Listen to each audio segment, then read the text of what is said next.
Menghadapi para pengawal pribadi Zhu Zheng, Gao Changkong tidak berani lengah. Namun, dia tidak berniat untuk bertarung sendiri. Sebaliknya, wakil kapten di sampingnya, Ji Yushen, maju ke depan.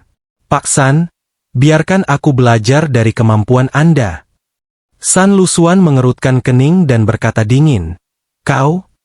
Haha, seburuk apapun aku bukan wakil kapten yang bisa seenaknya kau remehkan. Kau mencoba mengorbankan nyawamu demi menunda aku." Gao Changkong melangkah maju sambil tersenyum dan meletakkan tangannya di bahu Ji Yushen. "Pak San, jangan remehkan dia. Mungkin saja dia akan memberimu kejutan. Kau harus tahu bahwa kemampuanku adalah, kematian adalah reinkarnasi.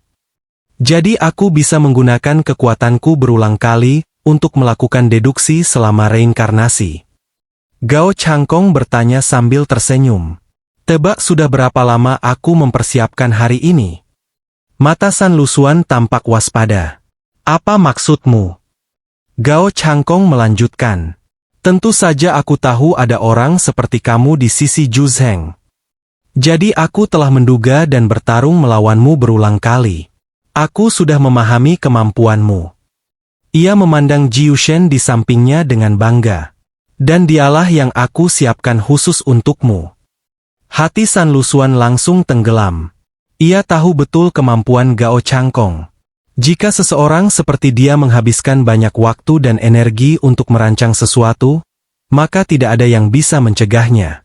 Karena dia bisa gagal berkali-kali dan selalu mengulang dari awal.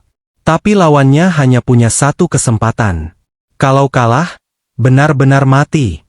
Kau pikir bisa mengalahkanku hanya dengan ini?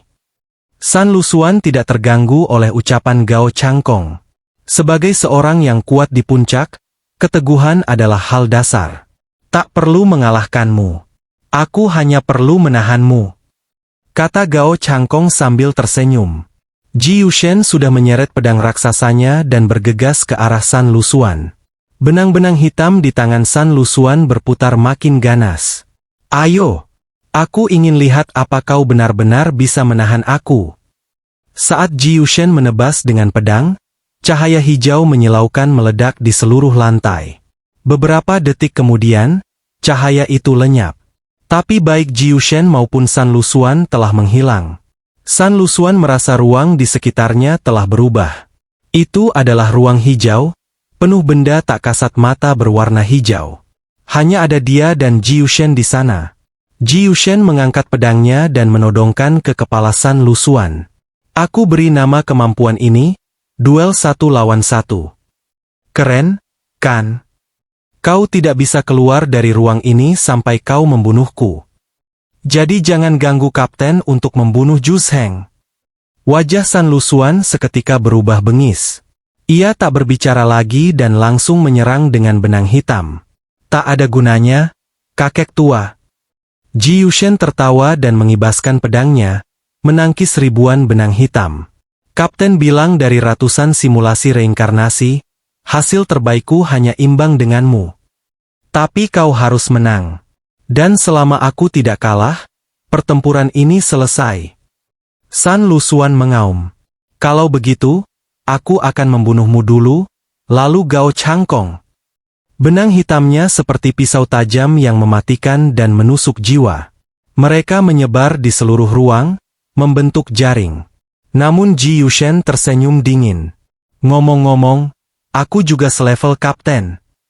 Zhang Yi pernah menduga, jika seseorang bisa benar-benar mengalami reinkarnasi tanpa batas, maka waktu dan pengalaman mereka akan jauh melampaui yang lain. Dalam kondisi itu, bahkan orang bodoh pun bisa menjadi kuat seiring waktu. Gao Changkong tidak hanya bisa melakukannya sendiri, dia juga bisa membantu orang-orang di sekitarnya. Ji Yushen adalah permata yang dia temukan. Kini dia secara nominal adalah wakil kapten, tapi kekuatannya setara kapten. Tim Samsara memiliki 2 kekuatan selevel kapten. Inilah yang membuat mereka berani menantang para petinggi kota Blizzard. San Lusuan telah terjebak di bidang duel, dan tak mungkin kembali dalam waktu dekat. Gao Changkong pun berjalan ke ruang komando dengan senyum dan sedikit rasa gembira. Ia menyentuh pintu logam yang tertutup rapat, dan mendorongnya dengan mudah. Semua orang di dalam ruangan memandangnya dengan ekspresi rumit. Banyak dari mereka adalah penggemar Gao Changkong, dan tak tahu bagaimana harus bersikap terhadap mantan pahlawan yang kini jadi pengkhianat. Lan Xincheng berdiri di depan Zhu Zheng. Gao Changkong, apa kau benar-benar akan berkhianat? Kau tahu akibatnya. Gao Changkong mengabaikannya. Dia hanya melihat staf pusat komando, tersenyum, dan berkata, "Pulang kerja." Mereka bingung dengan maksud ucapannya. Tatapan mereka tertuju pada Zhu Zheng, satu-satunya tumpuan mereka. Gao Changkong berkata lagi, "Aku hanya datang untuk melihat Zhu Zheng. Yang lain tak ada hubungannya. Kalian bisa pergi sekarang. Kalau tidak, bisa saja kalian terluka secara tidak sengaja." Lan Xincheng berteriak marah. "Jangan memprovokasi orang-orang di sini. Tak satu pun dari kami akan menyerah pada pengkhianat sepertimu. Kalau kau ingin menyentuh Zhu Shuai, lewati aku dulu." Dia lalu berteriak ke semua orang, "Ayo lindungi Zhu Shuai bersamaku."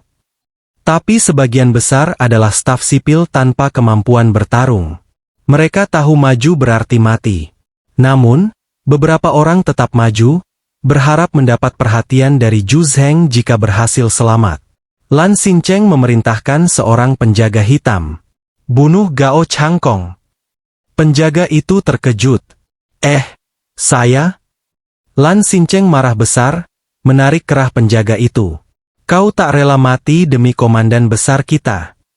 Penjaga itu gemetar dan tidak tahu harus menjawab apa. Dia jelas tak berani menantang Gao Changkong. Zhu Zheng menatap Gao Changkong dan berteriak, "Gao Changkong, kenapa kau mengkhianatiku?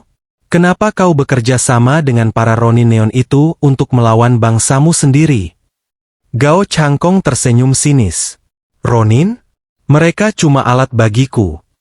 Bahkan jika Deng Shentong terbunuh dan Zhang Yi dikalahkan, aku tetap akan membunuh mereka dengan tanganku sendiri.